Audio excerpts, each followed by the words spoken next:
Abramos então em Atos capítulo 6, de 1 a 7. O título da nossa mensagem é Servos Ordenados. Servos Ordenados. O que temos aqui é, pela primeira vez, a ordenação de um ofício.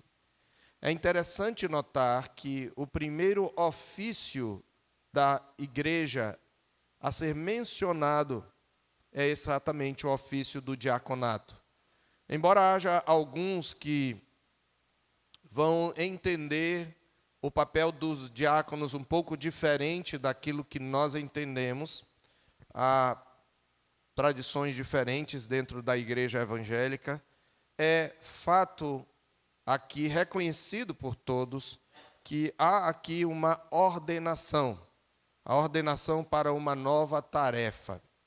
É interessante também notar que essa ordenação de um novo ofício, ela ocorre por ocasião de um conflito na igreja.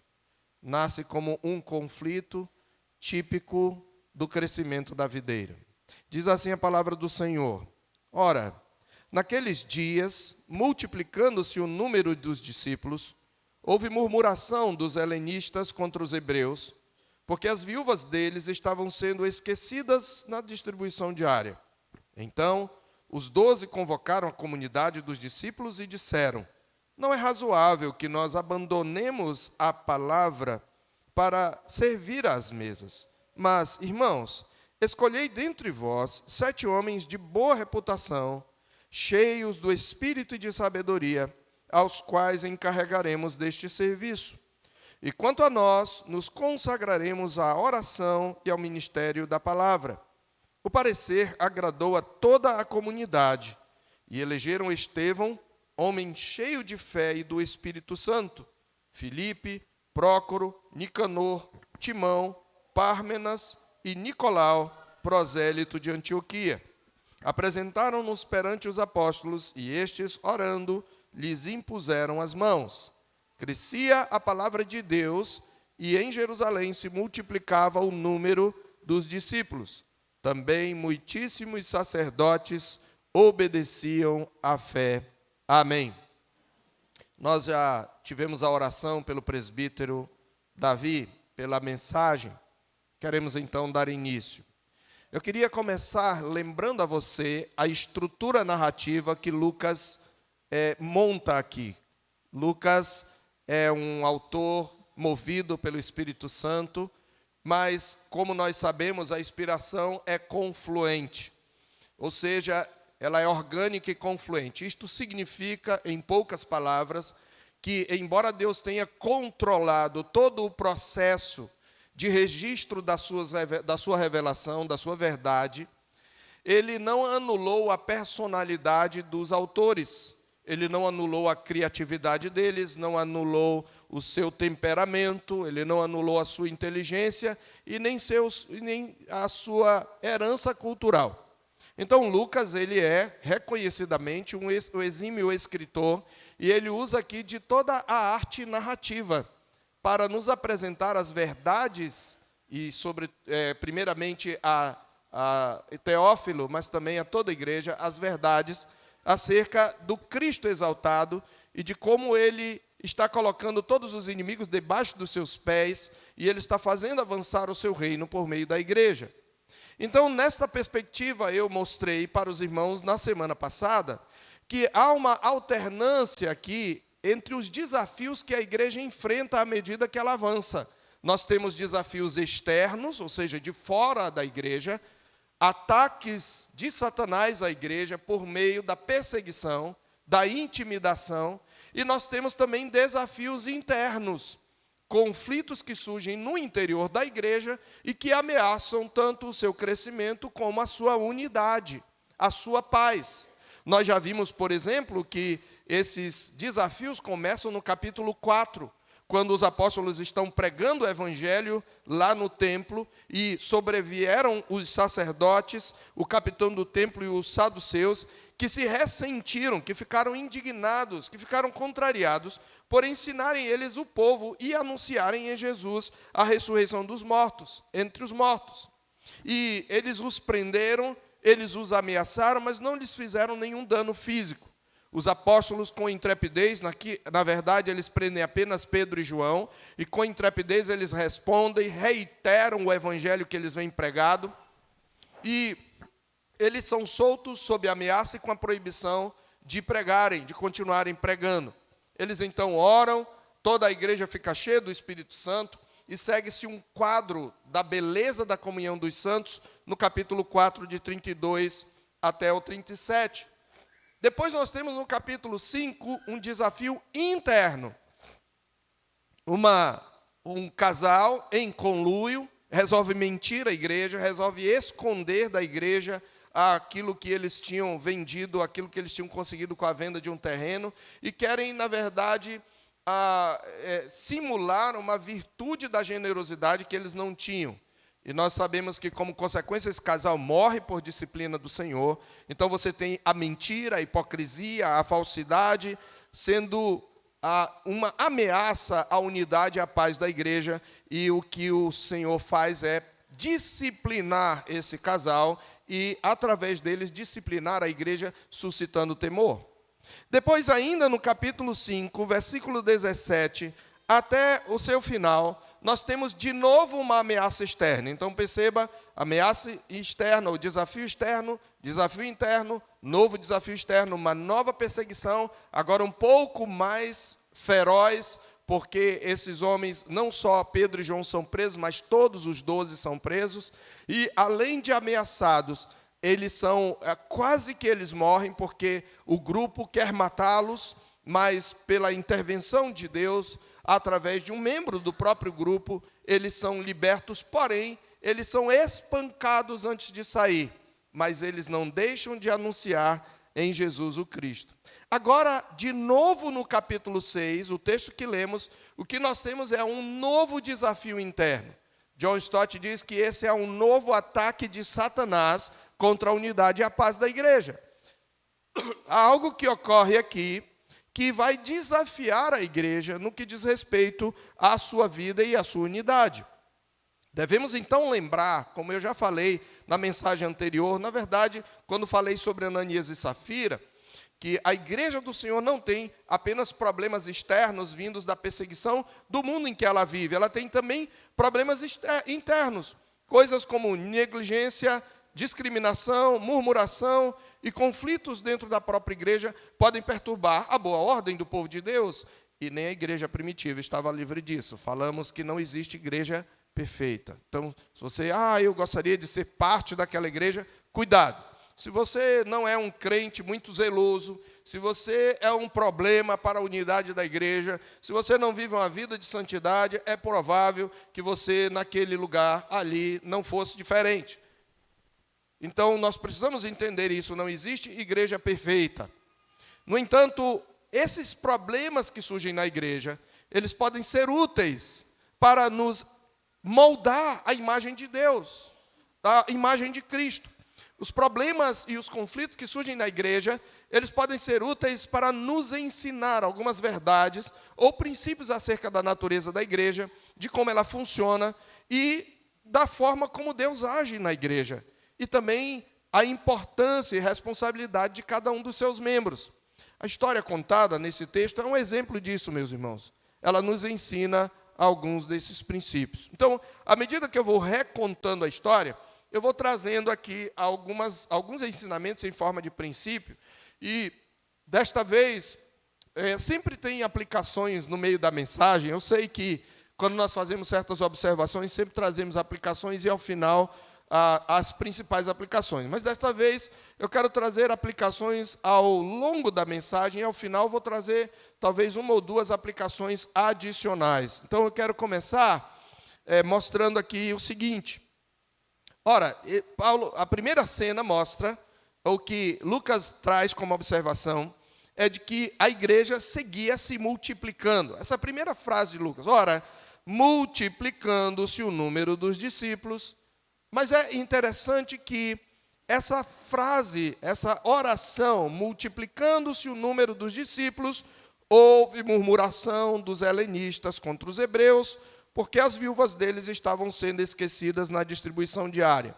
A construção gramatical dessa observação de Lucas mostra que, de certa maneira, essa murmuração pela negligência na distribuição diária para as viúvas que eram necessitadas, vamos já explicar isso, ela é meio que uma consequência da multiplicação dos discípulos. Então, a ideia é, a igreja agora numerosa, não só multiplicou os seus discípulos, são mais pecadores para pastorear. É mais gente difícil para administrar, não é? Usando aqui um termo do nosso irmão reverendo Emílio Garófalo. Então, os problemas também se multiplicam. Então, aqui vai uma primeira verdade, e eu já falei isso anteriormente, mas eu quero enfatizar isso. Por um lado, a quantidade não é um inimigo da qualidade, no que diz respeito à vida da igreja. É desejável que a igreja cresça em número, certo? Não necessariamente a igreja local, mas que ela produza muitos discípulos. Então, a quantidade não é inimiga da qualidade, isso é importante. Porém, aqui é o princípio mais importante, a quantidade acrescenta novos desafios à qualidade. O que isso quer dizer? Quanto mais gente, é mais difícil pastorear, dirigir esse povo para que eles mantenham uma vida cristã saudável. Você tem mais conflitos familiares para tratar, você tem mais atritos entre irmãos, mais personalidades distintas que precisam aprender a se relacionar. Então, a quantidade, ela acrescenta novos desafios à manutenção da qualidade de vida cristã. Quanto maior é a igreja, obviamente, maior é o número de conflitos que ela vai ter. E vai trazer um desafio maior do que uma igreja pequena. Não se segue daí que uma igreja pequena é mais saudável que uma igreja grande. Não necessariamente.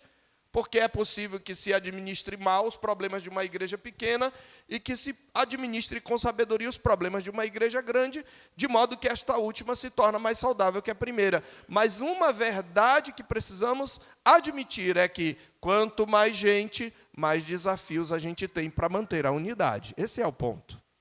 E foi isso que aconteceu, e é isto que Lucas está dizendo. Ele está dizendo que à medida que os discípulos se multiplicaram, aumentou a necessidade da assistência diária. Você lembra aqui que aqui são mencionadas as viúvas. Precisamos ter em mente o contexto anterior. Todo o texto deve ser lido à luz do seu contexto. Você lembra que nenhum necessitado havia a princípio entre eles. Está aqui claramente escrito no capítulo 4, verso 34. Pois nenhum necessitado havia entre eles, porquanto os que possuíam terras ou casas, vendendo-as, traziam os valores correspondentes e depositavam aos pés dos apóstolos. Então se distribuía a qualquer um à medida que alguém tinha necessidade. Aqui não é que os apóstolos, os discípulos, os membros da igreja, simplesmente venderam os seus bens e, olha, agora vamos distribuir os valores aí por pessoa. Não era assim. Era à medida que alguém tinha necessidade. À medida que pessoas foram se convertendo, entre elas havia escravos, né? Havia pessoas pobres, havia viúvas. A viúva é, especialmente na cultura bíblica, uma figura, um emblema da pobreza, da miséria. O órfão e a viúva são muito mencionados na Bíblia. A Bíblia fala que o Senhor ampara o órfão e a viúva, lá no Salmo 146. Né? A palavra de Deus diz isso, que ele é bem-aventurado bem-aventurado aquele que tem o Deus de Jacó por seu auxílio e cuja esperança está no Senhor, seu Deus. Desculpe, no Salmo, eu falei 146, mas eu acho que eu me enganei aqui. Só conferir aqui. É isso mesmo, Salmo 146. Bem-aventurado aquele que tem o Deus de Jacó por seu auxílio, cuja esperança está no Senhor, e diz que ele faz justiça ao oprimido, dá pão aos que têm fome. Então, a viúva e o órfão, eles eram pessoas que não tinham quem o sustentasse, né?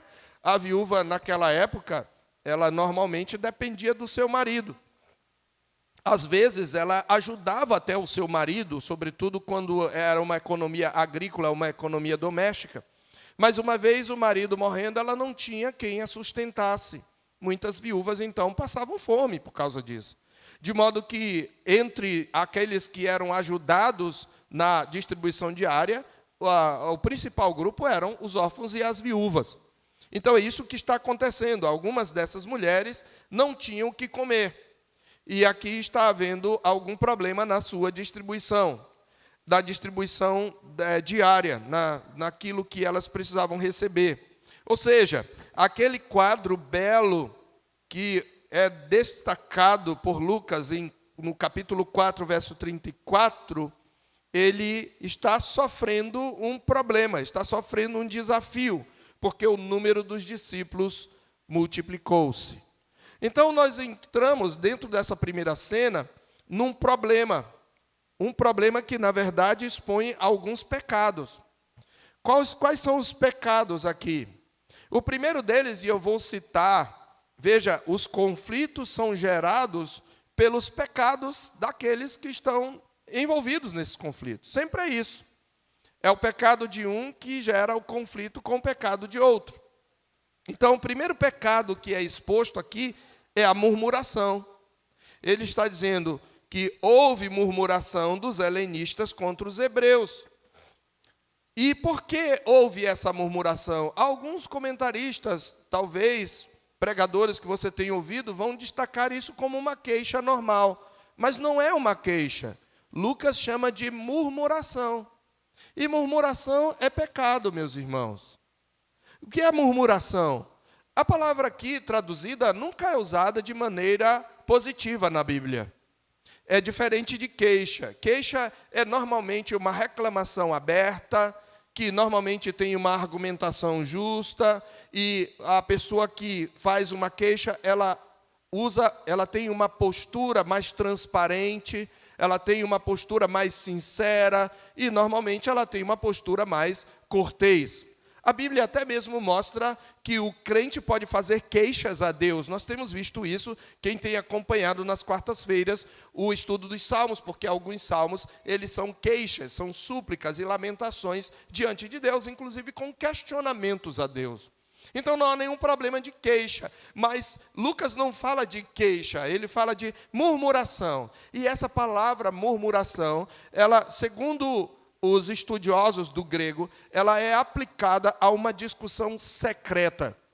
Há um tipo de discussão ou de contradição que não é muito clara. Na verdade, ela se refere a uma insatisfação que não é abertamente confessada, mas é expressada em forma de resmungos. Quando você não tem coragem de falar claramente, mas ao mesmo tempo você quer expressar a sua insatisfação e você fala sem olhar no olho, você fala meio que pelos cantos da boca. Isso acontece muito com crianças, hein, crianças? Murmuração é uma coisa que acontece com os adultos também, mas as crianças às vezes murmuram, hein? Ah, mãe, só manda, mamãe só manda eu. Se fosse fulano, comigo é sempre assim, né?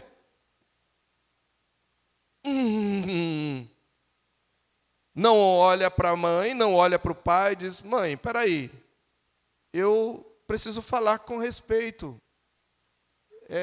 Já é a segunda vez que a senhora fala comigo dessa forma, é diferente, né? Ah, mãe, cozido de novo, ai meu Deus, cozido de novo, eu detesto. Às vezes o marido faz isso com a mulher e a mulher também resmunga, né? Quando tem filhos, olha, diz para o teu pai que... Aí solta aquela murmuração. O pai está até ouvindo, ela quer que ouça, mas ela não quer falar nos olhos. Isso é murmuração. E é pecado.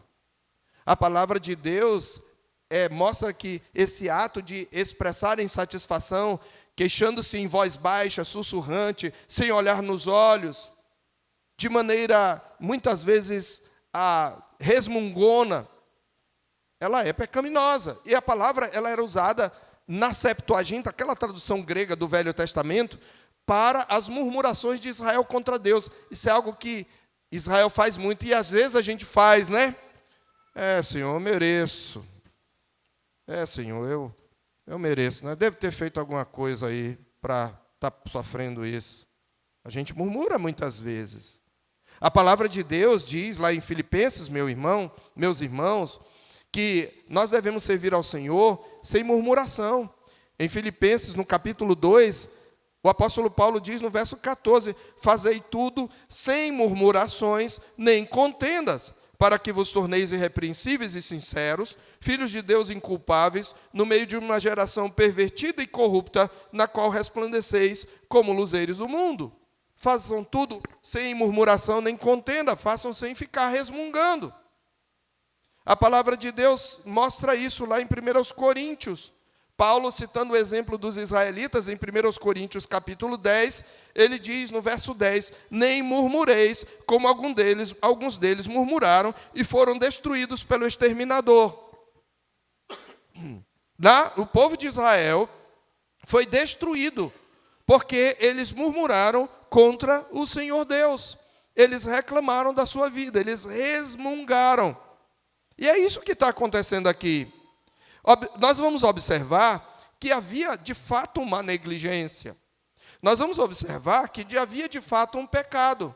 Mas um pecado não justifica outro. Então, é até possível que você esteja sendo tratado injustamente. É possível que você tenha sido ofendido. Mas murmuração não é algo justificável. O certo é você fazer a queixa, chamar a pessoa, conversar com ela. Porque murmuração é sempre pecado. E quem é que estava murmurando? Quem estava murmurando eram os helenistas. E eles estavam murmurando contra os hebreus. Quem são os helenistas e quem são os hebreus? Alguns de vocês já sabem, mas como sempre há alguém que possivelmente não sabe, eu vou explicar. Helenistas eram os judeus que haviam nascido fora da Palestina. Você lembra que quando houve o cativeiro babilônico, os israelitas foram simplesmente espalhados por várias nações. Eles foram não só para a Babilônia, mas para outros lugares. E alguns deles, mesmo depois que o povo voltou do cativeiro, resolveram ficar por lá. Eles já estavam estáveis, viviam bem naquela terra, tinham até enriquecido, tinham tido filhos. E muitos desses judeus tiveram filhos lá, eram judeus de sangue, filhos de judeus, porém nascidos numa outra terra. Então, por terem nascido numa outra terra, eles provavelmente, a maioria deles não falava a língua hebraica. Na verdade, quem morava na Palestina também não, porque o aramaico era a língua mais falada por causa da Babilônia, que era a língua da Babilônia, e eles voltaram falando o aramaico. Mas alguns deles falavam o grego, que era a língua meio que universal na época, por causa do programa de Alexandre o Grande no Império Grego, que ele mais precisamente seus generais que herdaram seu reino, eles espalharam uma língua grega, o grego chamado koiné, que significa comum, e que foi a língua do Novo Testamento, usada por Deus como veículo de comunicação da sua palavra. Então, alguns desses judeus, os judeus que tinham nascido na dispersão, eram os helenistas, eles eram um pouquinho mais tolerantes com os costumes pagãos, eles falavam o grego, não falavam o aramaico. E, por causa disso, os hebreus, por outro lado, eram os judeus que tinham nascido na Palestina, sobretudo no sul, na Judéia, no antigo reino de Judá. E esses judeus, eles falavam aramaico, eles tinham maior contato com as escrituras, eles eram mais rígidos nos costumes judaicos, nas leis cerimoniais. Então, o que acontece? Você tem dois grupos, alô, terceira igreja, dois grupos de afinidade que se tornaram meio que quase em dissensão.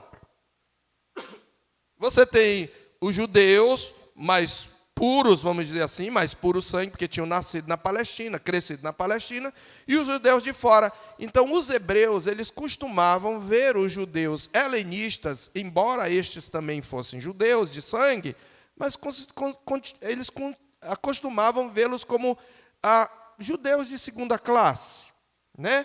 Era mais ou menos assim, ele é um judeu, né? Mas assim, ele nasceu fora, fala uma língua pagã, tem alguns costumes meio estranhos, ele não é muito rígido na lei. Mas havia barreiras maiores, por exemplo, os samaritanos, que era já uma mistura de judeu com pagão. E aí esses eu nem falo com eles, né? E por fim havia os gentios. Então, é muito interessante isso, porque isto gerou uma certa discriminação. Então, o que você tem aqui? Você tem murmuração, esse é o primeiro pecado.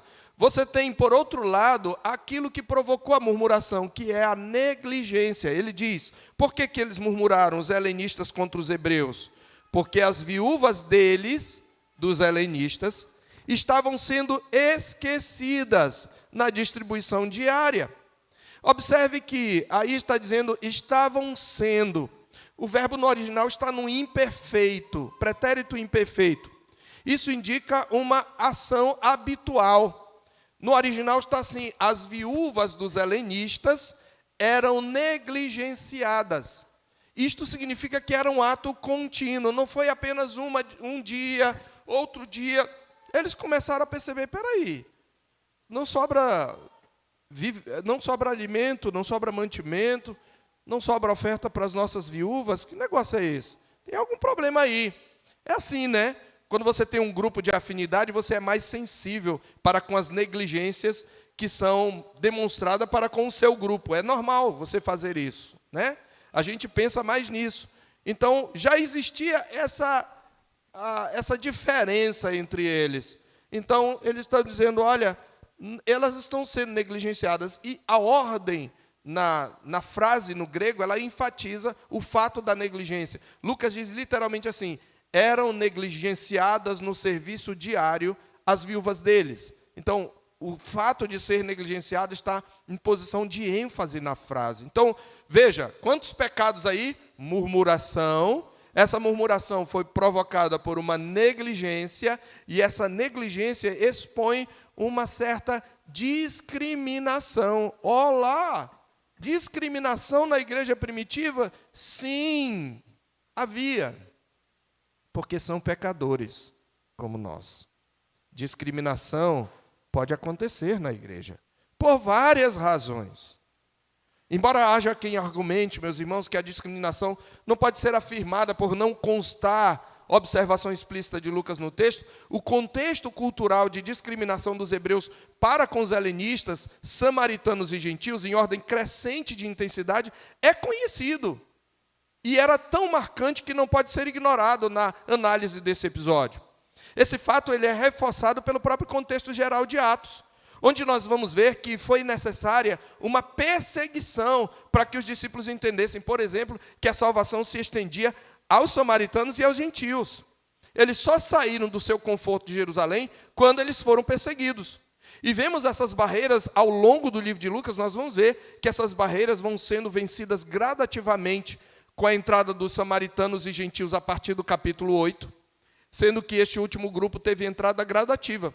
Primeiro, você tem a conversão de um eunuco, Eutípe, de um negão, né, lá da África, no capítulo 8, 26 a 40, e não havia discriminação porque ele era negão, não era pela cor da pele, naquela época era diferente. Tá? Nem toda discriminação é de acordo com a nossa aqui, é porque ele era um pagão, seria mais ou menos isso. Depois você tem a conversão de um centurião e sua família, no capítulo 10, que inclusive leva os apóstolos a chamarem, os da circuncisão a chamarem Pedro, que é isso, você entrou na casa de gentios, o caso de Cornélio. E por fim você vai ter a conversão dos habitantes de toda uma cidade, que é a cidade de Antioquia, no capítulo 11, de 19 a 25, e pelo qual os apóstolos tiveram que mandar alguém lá para conferir mesmo que os pagãos estavam se convertendo. Então, é forçoso nós concluirmos que a negligência dessas viúvas dos helenistas pelos hebreus era fruto da discriminação, embora ela pudesse ser instintiva e não necessariamente intencional. É mais natural que as pessoas que eu não tenho tanta afinidade ou que eu não considero tanto, eu não preste tanta atenção na necessidade delas. Haveremos de convir, meus irmãos, que nós somos mais atentos às necessidades daqueles que nos são mais próximos e com quem temos mais laços afetivos. Verdade é que o problema está posto e chega aos ouvidos dos apóstolos. Então, primeiro nós temos, na primeira cena, um conflito. Esse conflito produz murmuração. Esse conflito é fruto de uma negligência na distribuição diária, na assistência às viúvas, e que demonstra uma discriminação, mas a reação dos helenistas não é boa, ela é pecaminosa, eles ficam resmungando. A ideia é mais ou menos isso, fala aqui, fala ali. Eles não necessariamente chegaram com os apóstolos apresentando uma queixa formal, não. Sabe aquela coisa que aqui não tem, né? Aqui na terceira igreja não tem, né? Um fala um zum para o outro, outro joga para o outro, e aí você vê aquele zum reclamando de fulano, de cicrano, de beltrano. A gente não tem isso aqui, né? Mas eles tinham. Contém ironia, tá, irmãos? Para quem não estiver entendendo. Então, aquela coisinha que fica falando só naquele grupinho, depois fala no outro grupinho, é exatamente isso que está acontecendo aqui. Isso lhe soa familiar? Pois é, desde o primeiro século. Porque nós somos assim. Nós somos pecadores. Até entre as crianças acontece isso, né? Quando está brigando. São várias vezes que criança chega para mim, pastor, ele, e pá, fala tudo o que ele fez. Né? Não, mas não foi isso. Aí o outro vai e defende o coleguinha, e cada um defende o mais próximo. Isso acontece entre a gente. E aconteceu entre eles algo mais sério. Isso chega aos ouvidos dos apóstolos. A murmuração chega lá. E aí, meus irmãos, nós temos a segunda cena. Os apóstolos chamam a congregação para conversar. Não precisamos entender, não devemos entender que isso aconteceu com as quase 10 mil pessoas. Isso foi provavelmente num grupo lá do meio deles. Mas havia ali uma igreja. E dirigidos pelo Espírito Santo, eles convocam a multidão. E eles apontam, inclusive, um problema mais grave. É um problema mais grave que eles trazem aqui. Ele mostra que esse problema mais grave, ele poderia trazer ainda maior ameaça à paz e à pureza da igreja. É um terceiro problema aqui, eu diria um terceiro pecado, que na verdade os apóstolos eles não caíram nesse pecado, mas eles viram a ameaça, que é a distração. Então você tem murmuração, você tem negligência, você tem discriminação e você tem o perigo da distração. O que seria distração? Era tentador. Veja, tudo o que os discípulos arrecadavam, o que eles ganhavam, eles depositavam aos pés de quem? Dos apóstolos. Então, até aí, quem administrava a distribuição diária aos necessitados eram os apóstolos. A questão é que isso estava sobrecarregando-os. E agora vem todo tipo de reclamação. Então, era tentador para os apóstolos se engalfinharem com aquele problema, de tal maneira que abandonassem a sua atividade prioritária. Qual é a atividade prioritária? A pregação da palavra. Isso é interessante porque os apóstolos poderiam fazer um lindo discurso sobre responsabilidade social. Vou colocar entre aspas aqui, porque esse termo é bem complicado. E não tem tempo para discutir. Mas ele é bem complicado esse termo. Mas eles poderiam, olha, nós queremos fazer aqui, vamos colocar aqui uma conferência sobre responsabilidade social para a igreja entender. Não. Eles não fazem isso. Eles estão preocupados com algo mais importante. O que é mais importante? Eles dizem, veja, verso 2. Então, os 12, é interessante que Lucas aqui, pela primeira vez em Atos, usa essa expressão, os 12, para se referir aos apóstolos. E aqui uma observação entre parênteses. Isso significa que Matias era um apóstolo mesmo, né? Aquele que foi escolhido ali por sorteio no capítulo 1 para substituir Judas Iscariotes. Então, os 12, por que os 12 também? Porque ele vai contrapor aos 7 que vão ser escolhidos. E esses números eles têm uma simbologia importante. Mas diz que os 12 convocaram a comunidade dos discípulos e disseram, não é razoável que abandonemos a palavra de Deus para servir às mesas. Não é razoável. Isso significa que os apóstolos não gostavam de servir? Que é humilhante servir às mesas? Não. A questão é que o número de discípulos era tão grande, a necessidade era tão grande, que para eles se preocuparem com isso, eles tinham que se desviar do que era o principal. Eles tinham que se desviar do ministério da palavra. E você pode até sublinhar, ele diz, não é razoável, não é apropriado, não é conveniente, não é sábio nós abandonarmos a palavra de Deus para servir à mesa. O que eles estão dizendo, queridos? Eles estão dizendo que a prioridade da igreja é o ministério da palavra. A prioridade da igreja é o ministério da palavra. Qualquer outra comunidade pode ajudar os necessitados. Eu não estou dizendo que a igreja não deve ajudar os necessitados, mas qualquer comunidade, uma comunidade espírita, uma comunidade de ateus, pode ajudar os seus necessitados, mas só a igreja pode pregar a palavra de Deus. Esse é o ponto. Então, esta é a atividade prioritária. Mais adiante, no verso 4, eles vão dizer, quanto a nós, nos consagraremos à oração e ao ministério da palavra. Essa atitude, ela mostra que eles consideravam o ensino e a pregação fiéis da palavra de Deus e o ministério de oração os aspectos mais fundamentais de qualquer igreja. A oração e o ministério da palavra, uma coisa que eles não podiam abandonar é a oração, e é interessante que eles até citem a oração por primeiro. E quando eles dizem o ministério da palavra, no verso 4, a palavra ministério é a mesma traduzida por diaconia. Porque aqueles homens, mais tarde, eles não são chamados aqui diáconos, mas eles possivelmente são os mesmos diáconos depois mencionados por Paulo em 1 Timóteo 3. Então, a palavra diaconia traz essa ideia de servir às mesas. Porém, a palavra também era usada para a diaconia da palavra. Ele diz, nós temos um outro serviço e nós não podemos abandoná-lo. Irmãos, eu preciso trazer aqui, antes de prosseguir, uma verdade em forma de princípio que aprendemos aqui na primeira e na segunda cena. A primeira cena, o conflito; a segunda cena, a exortação dos apóstolos, a convocação da assembleia. E o princípio é este: os conflitos, eles expõem a nossa pecaminosidade e as nossas necessidades.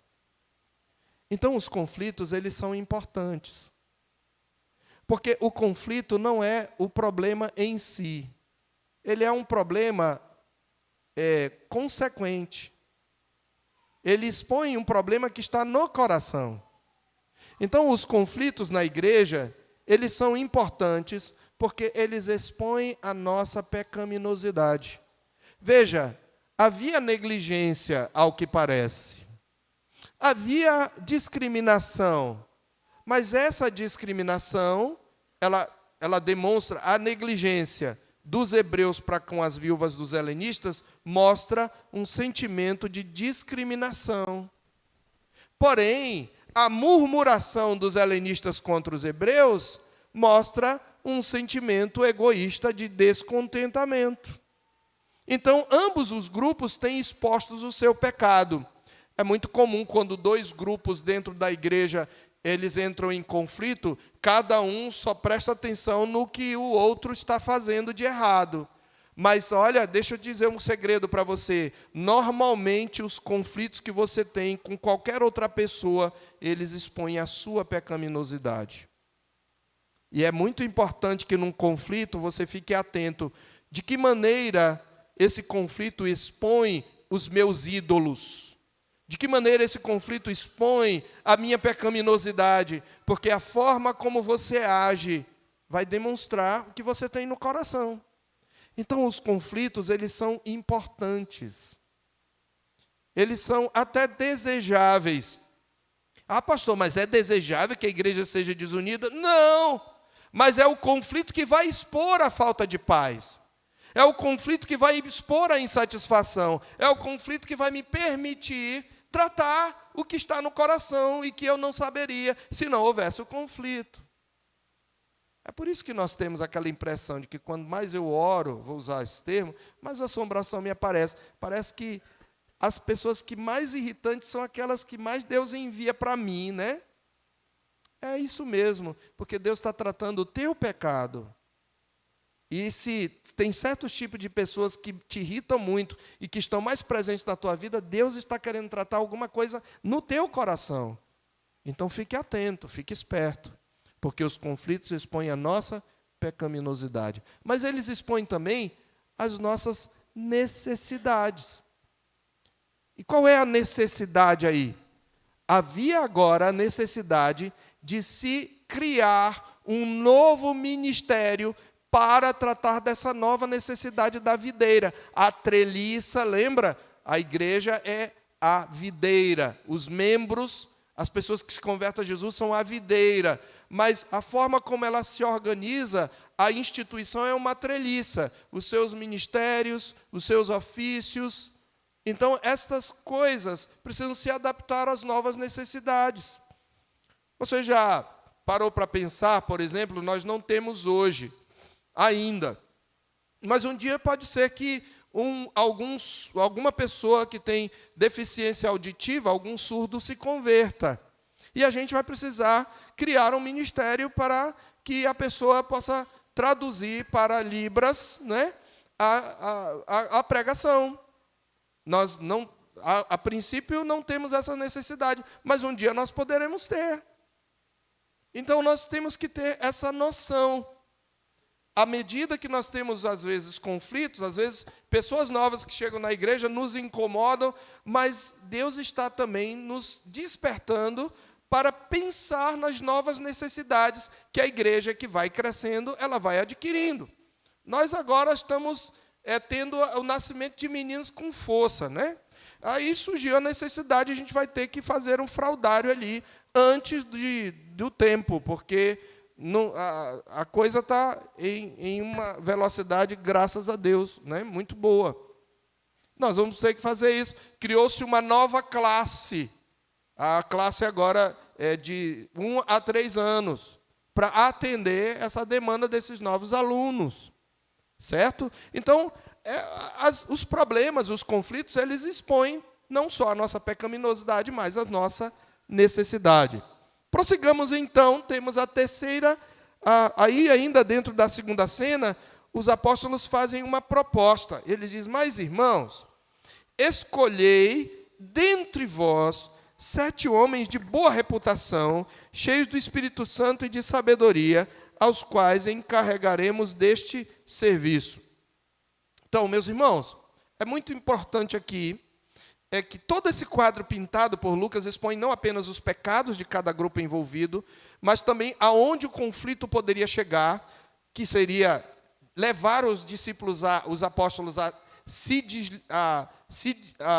desviar do seu ministério principal, que era a exposição, a pregação da palavra, mas também expõe uma necessidade real que se revela nesse conflito. E isto nos ensina uma lição. Deus não está alheio aos conflitos da sua igreja. Nós sabemos também que ele não pode ser tentado pelo mal, e ele mesmo a ninguém tenta, conforme Tiago 1,13. Por outro lado, é verdadeiro também dizer que Deus usa os conflitos para expor e tratar os pecados dos seus filhos, e ao mesmo tempo para levantar e suprir as necessidades da sua igreja.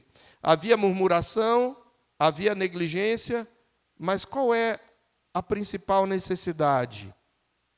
Era preciso mais gente para administrar essa questão da distribuição diária. Gente que pudesse se dedicar a esse ministério. Nós vimos aqui a videira crescendo, trazendo novos desafios que tornam necessário ajustar a treliça. A treliça é aquela armaçãozinha onde a videira fica. Então, se a videira cresce, você tem que ajustar a treliça. Ou seja, uma nova estrutura organizacional precisava ser formada para atender às novas demandas. E é exatamente isso que os apóstolos fazem. Eles dizem, escolhei dentre vós 7 homens de boa reputação, cheios do espírito de sabedoria, aos quais encarregaremos deste serviço. A palavra aí, traduzida por serviço, é diaconia. Por isso o nome diáconos. Nós vamos encarregar 7 homens para resolverem isso. Os apóstolos estão sobrecarregados. Não dá para o pastor fazer tudo. Os apóstolos são os pastores aqui. Mais tarde nós vamos ver aparecerem os presbíteros, que lado a lado com os apóstolos vão dirigir a igreja. Depois os apóstolos morrem e os presbíteros ficam, né? Então eles estão dizendo, olha, a gente tem um ministério específico, mas a igreja está cheia de gente. Então nós temos gente capaz de administrar isso, gente que possa gerir isso. Então nós precisamos iniciar um novo ministério. E aqui trazemos uma outra verdade. Necessidades, elas motivam novos ministérios. Necessidades geram ministérios, geram frentes de trabalhos que vão fazendo a igreja crescer em qualidade. Veja, ela vai melhorar a qualidade. Quanto mais a igreja cresce, mais pessoas ela deve ter exercendo os ministérios. Aqui são um ministério ordenado, né? Porque existem ministério geral dos crentes e existem ministérios ordenados.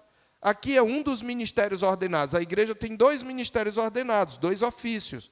Tem o presbiterato e tem o diaconato. O pastor, ele é um presbítero, né? Um presbítero chamado docente, porque se ocupa especialmente da palavra de Deus. E os presbíteros são chamados presbíteros regentes porque se ocupam do governo da igreja, embora também eles possam ensinar. Então, os apóstolos estão dizendo, olha, escolham gente capaz para esse serviço. E o número 7 aqui não é aleatório, como alguns poderiam pensar, não é alegoria pensar que o número 7 tem um significado, porque na cultura judaica ele era muito comum escolher grupos responsáveis por serviço, mesmo no meio dos judeus, em número de 7, porque 7 para eles traz a ideia de algo completo. Na cultura judaica é um símbolo de perfeição, de plenitude. Por isso eles escolhem 7 homens. Necessidades geram ministérios. Então, tem necessidade, vamos levantar pessoas que possam cuidar dessas necessidades com os dons que Deus lhes deu. E é assim que nasce o ofício do diaconato.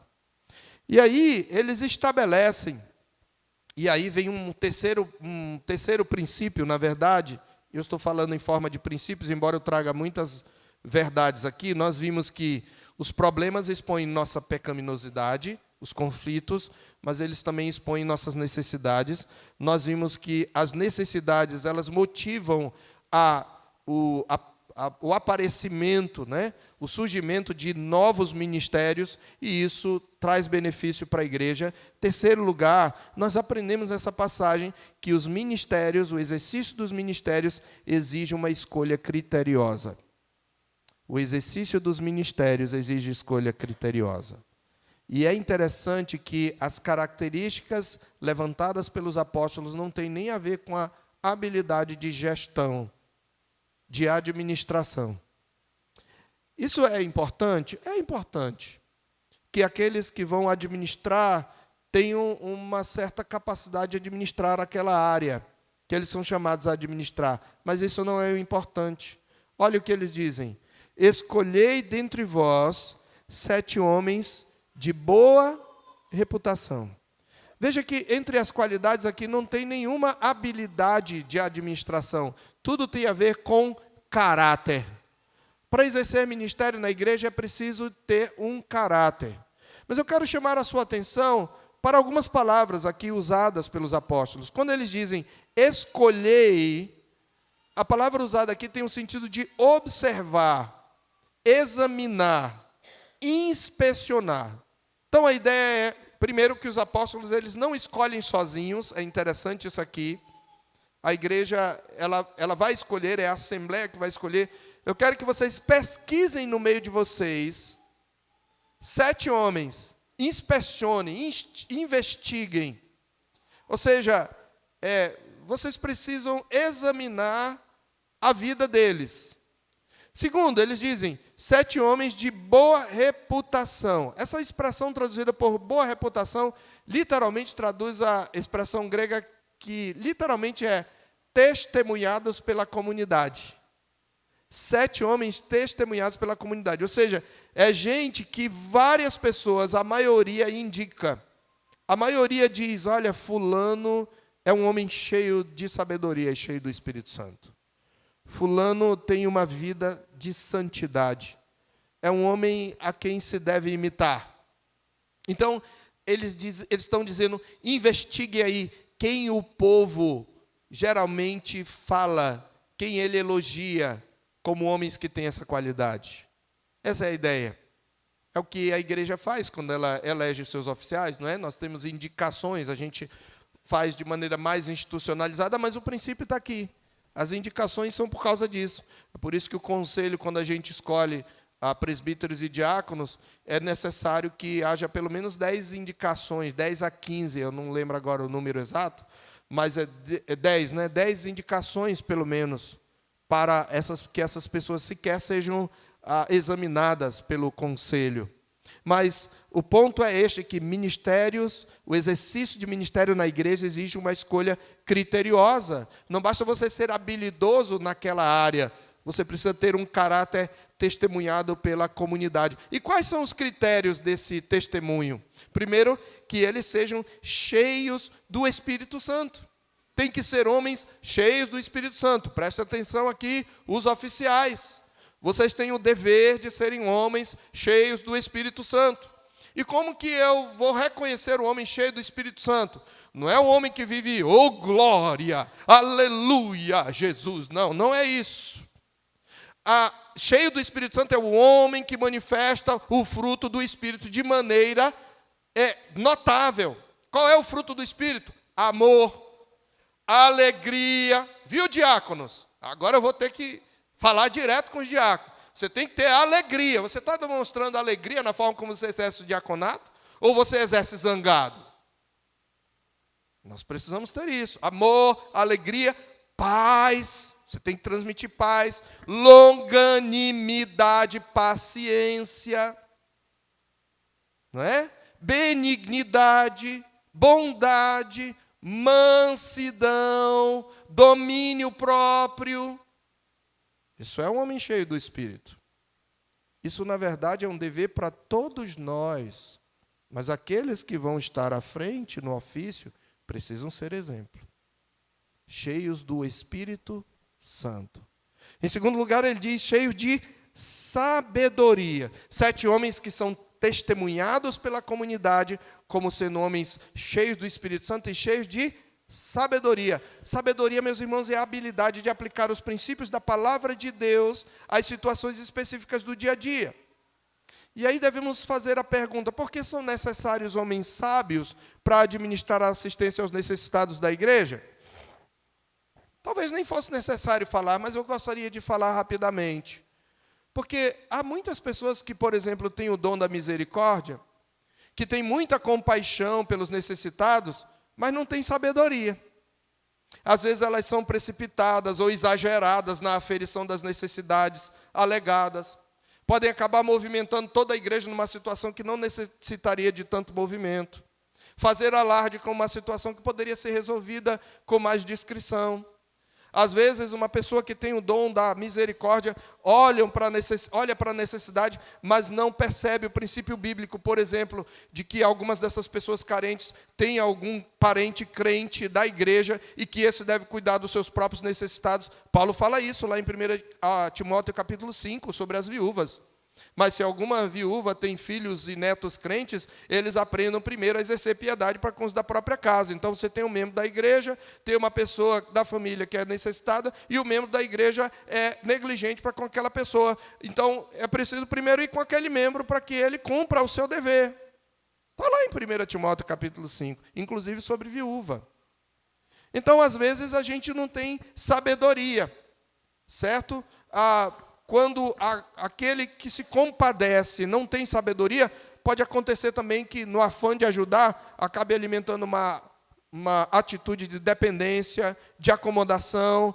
Por isso, Deus, Ele quer usar pessoas sábias. Ele estabeleceu os diáconos na igreja para averiguarem as questões relacionadas às necessidades de seus membros. Por isso que nós precisamos sempre envolver a vida, a junta diaconal, ela que gerencia isso. E os homens precisam ser cheios de sabedoria. E sabedoria é a capacidade de aplicar, diáconos, a palavra de Deus a cada situação. Vocês precisam saber qual o princípio bíblico se aplica a cada situação. Então, nós vemos que os apóstolos dão essa sugestão e diz que o parecer, essa é a próxima cena, agradou a toda a comunidade. E então eles elegeram esses 7 homens, dos quais 2 se destacam. Estevão, homem cheio de fé e do Espírito Santo. Estevão vai ocupar os 2 próximos capítulos, o próprio capítulo 6 e o capítulo 7. Estevão vai se destacar. Lucas está introduzindo Estevão nessa história, porque é com o martírio de Estevão que se desencadeia uma grande perseguição que vai levar muitos discípulos a fugirem de Jerusalém. E Estevão, especialmente, vai demonstrar o caráter de Cristo de maneira bela, de maneira maravilhosa, de maneira majestosa. Nós vamos ver isto à medida que nós vamos expondo o texto. Filipe também é importante, porque Filipe vai ser aquele instrumento de Deus para pregar o evangelho em Samaria. Ele vai atravessar uma primeira barreira que os crentes judeus tinham, de pregar o evangelho a Samaria. E ele também vai pregar o evangelho a um pagão etíope, que vai levar esse evangelho lá para a África, depois de se converter. Por isso Lucas está citando Estevão e Filipe em primeiro lugar. Nós vamos falar ainda de Estevão, mas é interessante ele dizer que ele era um homem cheio de fé e cheio do Espírito Santo. E é tão grande a piedade de Estevão, que, ao que parece, os dons apostólicos chegam a transbordar e extrapolar sobre a vida dele e sobre a vida de Filipe. Mas o ponto aqui é que eles escolheram esses 7 homens. Eu queria destacar nesta cena, então você tem o conflito, os pecados expostos, você tem os 12, em segundo lugar, convocam e dão uma solução, eles direcionam uma solução. Terceiro, você tem a comunidade escolhe os 7 homens. E é interessante notar que esses 7 nomes aqui, Filipe, Prócoro, Timão, Nicanor, Timão, Pármenas e Nicolau, prosélito de Antioquia. Prosélito é um discípulo do judaísmo que se circuncida e assume o judaísmo. É interessante notar, meus irmãos, os estudiosos notam que todos os nomes aqui são nomes gregos. Sabe o que isso indica? Eles escolheram 7 helenistas. Eles escolheram exatamente gente do grupo que era discriminado. Vamos fazer o seguinte, vamos trazer gente que exerça a autoridade desse grupo. Isso é interessante, porque isso mostra a sabedoria deles. Exatamente o grupo que estava sendo discriminado, precisa ter representantes. E eles é que vão administrar a distribuição geral. Então, esses 7 helenistas, eles vão, então, representar essa liderança da igreja. E é isso que leva os apóstolos, então, a dizer, olha, nós vamos seguir nos dedicando à oração e à pregação da palavra de Deus. Irmãos, nós podemos ver a conclusão disso tudo. O conflito é resolvido. E no verso 7, qual é o efeito? O efeito é aquilo que é mais importante na igreja. Crescia a palavra de Deus. Olha, pretérito imperfeito. A palavra de Deus continuou crescendo. Os conflitos não impediram o reino de Deus de avançar, porque Cristo exaltado está guiando a sua igreja. Cristo tem o controle da sua igreja. Cristo move a sua igreja. Cristo usa os conflitos para fazer a sua igreja crescer. E a palavra crescia, e em Jerusalém se multiplicava o número dos discípulos, e até os sacerdotes que eram do grupo perseguidor, muitos deles obedeciam à fé. Aleluia! Cristo reina sobre a igreja.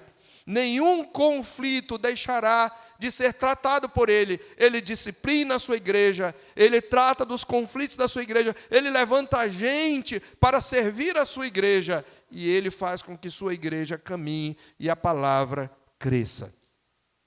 Então, o que Lucas está enfatizando no verso 6, nessa última cena, a igreja seguiu crescendo apesar dos seus conflitos. O que Lucas está enfatizando é que a igreja é edificada e sustentada pela palavra de Deus e pelo Espírito de Deus. Uma igreja só pode esperar verdadeiras conversões, diz um certo autor, e verdadeiro crescimento em piedade no meio do povo de Deus, à medida que prega e ensina fielmente as Escrituras, e então roga para que o Espírito de Deus abençoe seus esforços. A igreja é criada, é sustentada pela palavra de Deus, e sem ela, a igreja deixa de ser igreja. Por isso os apóstolos priorizaram a palavra de Deus, até mesmo acima das necessidades físicas da igreja. Nós também aprendemos aqui, irmãos, finalmente, que eu queria trazer umas observações finais para a gente concluir. A primeira delas, deveríamos perguntar aqui, veja, as necessitadas eram viúvas. Nós já sabemos que havia muitas mulheres no meio deles. A pergunta que não quer calar é, por que nenhuma mulher é escolhida? Primeiro nós temos a escolha de um novo apóstolo, é um homem. Depois nós temos diáconos escolhidos, e vejam, era para assistir às viúvas. Por quê? Esse era o momento, se Deus quisesse que mulheres fossem ordenadas aos ofícios, esse era o momento de colocar aqui. Não tem nenhuma desculpa. Ah, não, mas aqui naquela época o povo é machista. Então a Bíblia é machista? Porque é a palavra de Deus. São os apóstolos. Isso aqui é importante, irmãos, porque eis a razão porque nós não ordenamos mulheres aos ofícios. Não significa que elas não possam exercer ministério, mas elas estão dentro do ministério geral dos crentes. Mas os ministérios ordenados que implicam exercício de autoridade devem ser exercidos por homens. Então, meus irmãos, eu preciso fazer essa consideração aqui, ao final da nossa mensagem. Alguns dizem, não, mas a Bíblia fala que todos os crentes são sacerdotes. Isso é contra a doutrina do sacerdócio universal dos crentes. Bem, a doutrina bíblica do sacerdócio universal de todos os crentes é um princípio fundamental à compreensão da natureza e missão da igreja como corpo de Cristo e ao ministério geral de todos os crentes como membros desse corpo. E a partir da união mística dos crentes com Cristo, cabeça, o crescimento do corpo se dá, segundo a Bíblia, em Efésios 4, 5, 16, 15 e 16, pelo auxílio de toda a junta, segundo a justa cooperação de cada parte, edificando-se em amor. E isso inclui as mulheres. Nós devemos reconhecer também que a tarefa do anúncio do Evangelho é dada a todos os crentes, sem distinção de etnia, cor, condição social e intelectual, nem tampouco de sexo, de modo que tanto a homens como a mulheres foi dado o papel de testemunhas de Cristo e seu Evangelho a toda a criatura até os confins da terra. Nós precisamos reconhecer ainda que para essa tarefa, em um só Espírito, todos nós fomos batizados em um só corpo, quer judeus, quer escravos, quer livres, quer judeus, quer gregos, quer escravos, quer livres. Portanto, seja no anúncio do Evangelho, seja na edificação do corpo de Cristo, tanto homens como mulheres têm um papel fundamental. Ao mesmo tempo, no entanto, as Escrituras ressaltam que assim como num só corpo temos muitos membros e nem todos os membros têm a mesma função, existem dons específicos ou ministérios específicos que são para os homens. Este é o ponto. O Espírito Santo distribui os dons e ministérios como lhe apraz. Então você tem o ministério geral dos crentes. As mulheres podem e devem exercer misericórdia. Porém, nós vemos em nosso texto que para certos ministérios específicos, a igreja deveria reconhecer, separar e ordenar aqueles que possuíam dons para exercer um ofício que implica exercício de autoridade. Esse é o ponto. Exercício de autoridade. E é o caso dos diáconos. Observe que eles foram apresentados perante os apóstolos, verso 6, e estes orando, olha a ordenação aí, orando lhes impuseram as mãos para que eles exercessem autoridade. Então, é preciso que você entenda que os ofícios ordenados, Deus ordenou que fossem exercidos pelos homens. Não é não significa uma desigualdade essencial ou de valor, mas apenas diferentes papéis. Esse é o ponto. E, por fim, meus irmãos, a palavra de Deus, ela nos mostra aqui, claramente, que a igreja precisa estar atenta aos seus conflitos internos.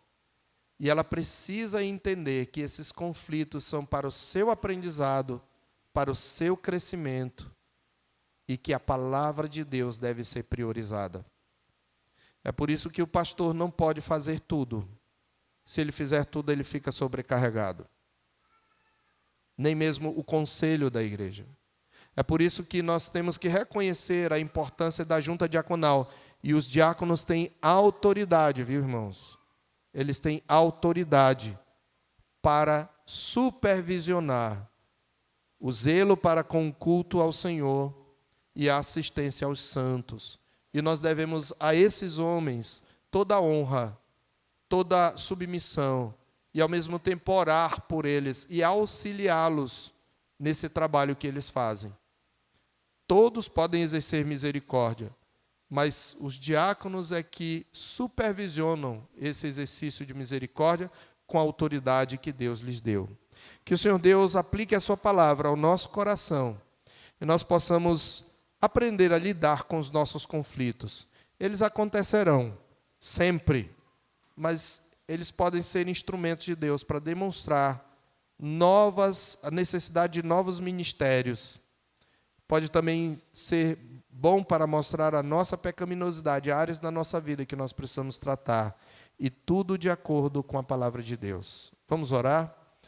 Nós te louvamos, ó Deus, pela tua palavra que nos instrui tão claramente sobre o ser igreja, Senhor, sobre os desafios que temos e como lidamos com eles. Ajuda-nos, ó Deus, a termos a sabedoria para não nos deixarmos distrair pelos conflitos, desviando-nos para aquilo que é periférico, esquecendo-nos daquilo que é principal, que é nós sejamos uma igreja bíblica.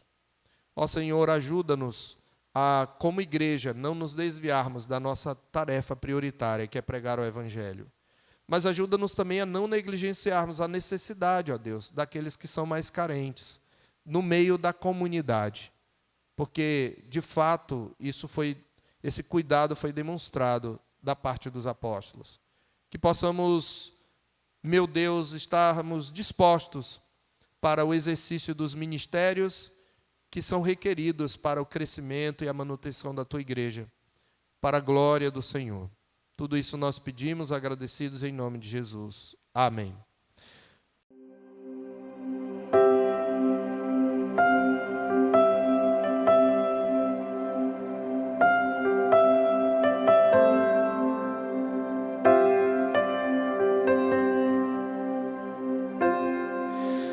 Tu és bem-vindo aqui.